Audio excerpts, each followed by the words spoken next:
ndi gukora TikTok ni ukuntu iyo maze kuyikora nkakora video yose nanjye nkayireba before yuko nyisevinga, ndayireba nanjye ubwanjye nkaseka, uriya musekanye namaje guseka.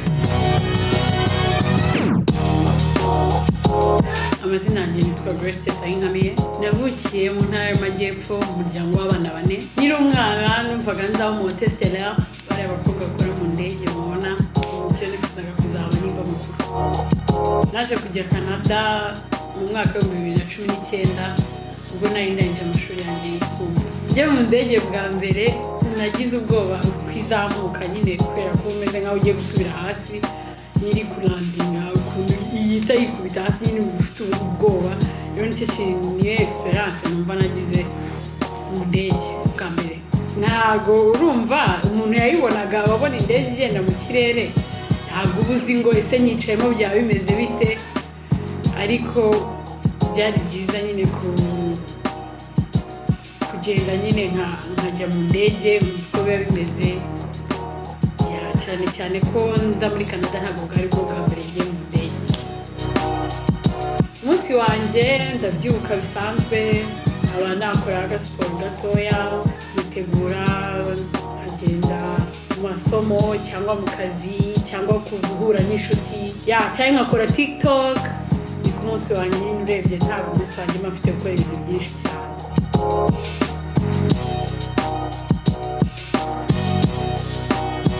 Ugereranyije n'u Rwanda ukuntu Canada imeze, Canada ni igihugu wenda gifite weather itandukanye n'iy'u Rwanda, kubera ko muri Canada harakonja cyane hakagwa na snow, ariko mu Rwanda nta snow ihaba. Nicyo kinenda nakuva bitandukanye ko muri Canada harakonja cyane, hajya n'igihe cy'ubushyuhe hagashyuha cyane.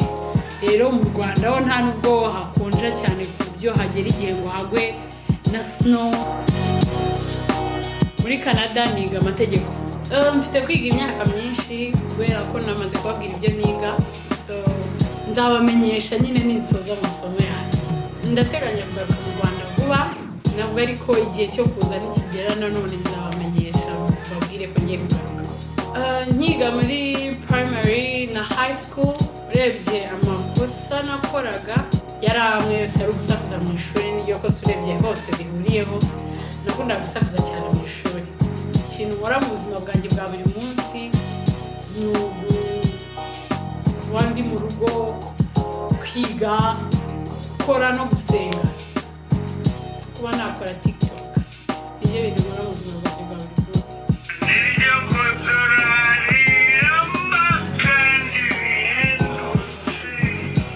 Ese kuki batumva ko bagomba kugira development? Kuki batumva civilization yo mu mutwe? The head with the civilization. TikTok nkora nzikora, nabitangiye nkunda kubikora ari ibintu byo kwishimisha njye ubwanjye ndetse no gushimisha abantu babikunze. Gusa naje gutungurwa nuko abantu bose babikunze, nyine bituma ntangira kubigira akazi. No munsi rero byamaze kuba akazi. Ikintu mbikundira ni ukubera ko bimfasha kuruhuka mu mutwe njyewe ubwanjye, kandi bikanamfasha kuba nashimisha na bagenzi banjye, kubera ko nk'iyo ndi mu rugo nta kintu ndi gukora, nkaramuka nkoze nka video nkayifata nkayikora muri TikTok, numva nanjye ubwanjye nyine binshimishije. Iyo ndi kubikora nkabifata umwanya wanjye, numva ari nk'ikintu nyine kiri loisir kimfasha nyine mu kwishima. Ikintu nkunda kuri comedy ni uko comedy buriya ibirimo inyigisho kandi ibirimo no kuba yafasha abantu kuruhuka, ura abantu mu mutwe. Buriya iyo usetse n'ibintu byose uba wiriwemo, ariko ugahura n'umuntu ushobora kugusetsa cyangwa ugahura n'ikintu gishobora kugusetsa, biragufasha byibura, ntabwo bibura akantu gatoya byongera ku buzima bwawe. Njyewe rero ndabikunda kubera ko mu buzima bwanjye mba numva nshaka guhora nishimye, kandi comedy ishobora kumfasha mu bintu bishobora gutuma nishima, ndayikunda cyane.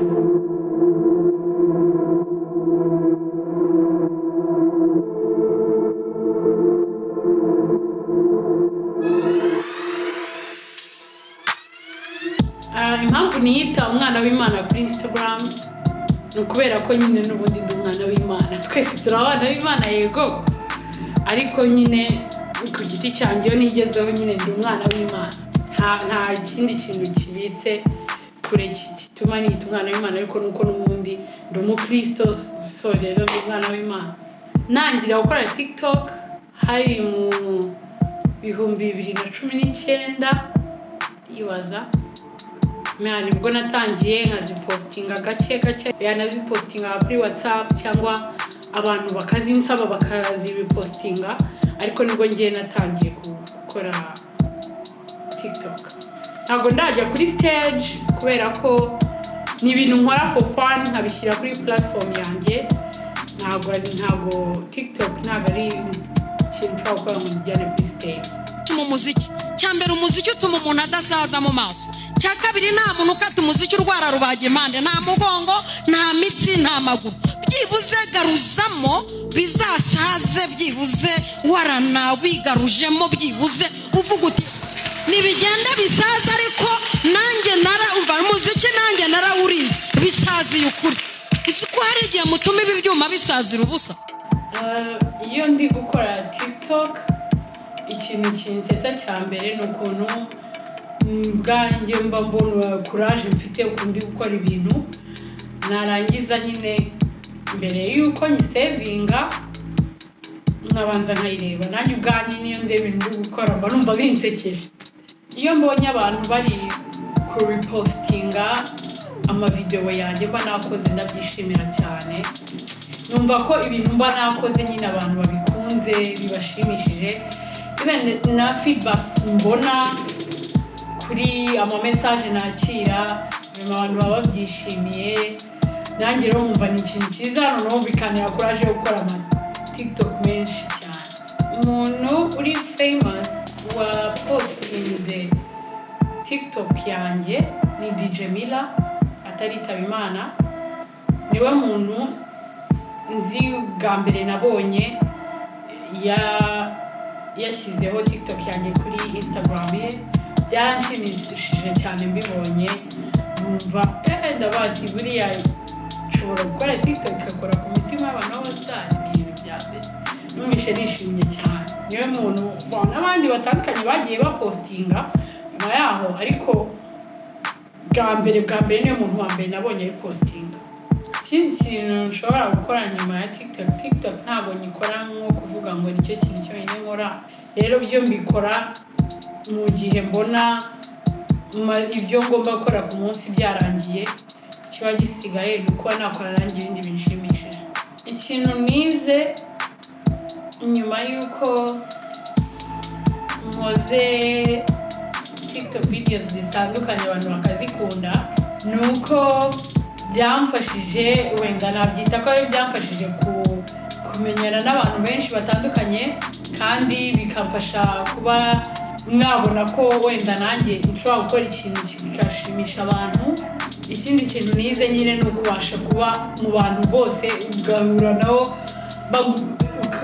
n'abantu kuva ngo nkunda ibintu byawe, nkunda amavideo yawe. Iyo umuntu anyeretse ko akunda ibintu nkora ndishima cyane, mpita mvuga ko nabikoreye hose. Nimba ngiye byanshimishije na bagenzi banjye bikamushimisha, cyane n'undi muntu ntazi bikamushimisha, mpita numva ko ntabwo mu mwanya wanjye nafashe mvuga ati ni umwanya wanjye wo gukora ibyo nkunze, hari n'undi muntu byashimisha, rero nawe ndushaho kwishima kandi bikantera imbaraga zo gukora ibindi bintu byinshi. Ntabwo numvaga ko nzakora video TikTok videos abantu bakayakunda, kuko ntabwo TikTok ari application imaze igihe kirekire, gusa mbere hari ubundi buryo yitwaga.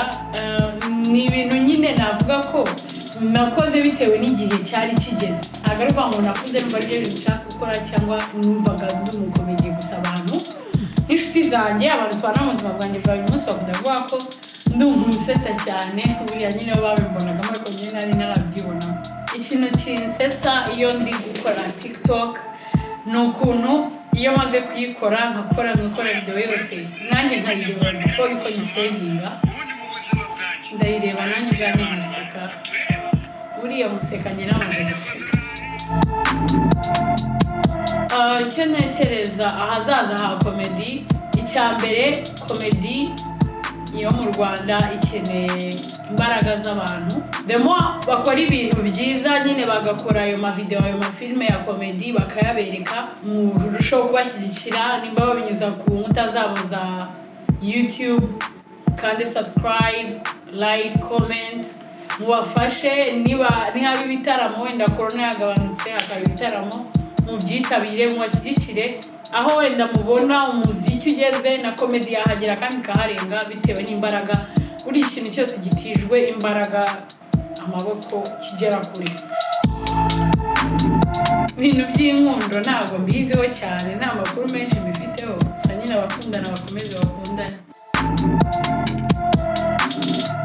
Ikintu nkumbuye mu Rwanda ni abantu, nkumbuye umuryango wanjye, nkumbuye abavandimwe banjye, nkumbuye ababyeyi banjye, nkumbuye kuba ndi kumwe na mama, yego nkumbuye n'inshuti zanjye ariko n'ibiryo muri rusange ndabikumbuye byo mu Rwanda. Umuco wanyumije ngera muri Canada ndumva nta muco nzi waba waranyumije ngera muri Canada, wenda ubuzima muri rusange nibwo bwagiye buncanga bitewe n'ibintu bigiye bitandukanye ariko nta wundi muco wantangaje ngera muri Canada. Ikintu u Rwanda rukwiye kwigira kuri Canada, ntekereza ko rukwiye kwigira kuri Canada gutanga serivisi, urugero bakongera amasaha yo gutanga serivisi bakagira 24 kuri 24 kugira ngo igihe umuntu ashakiye serivisi abashe kuyibona. Icyo kintu ntekereza. Hanyuma ikintu Canada yakigira ku Rwanda ni isuku nyinshi kuko ntabwo ari ngo Canada ifite umwanda ariko ntabwo ifite isuku nyinshi cyane nk'iyo u Rwanda ni igihugu gifite isuku nyinshi. Icyo ntekereza Canada yakigira ku Rwanda.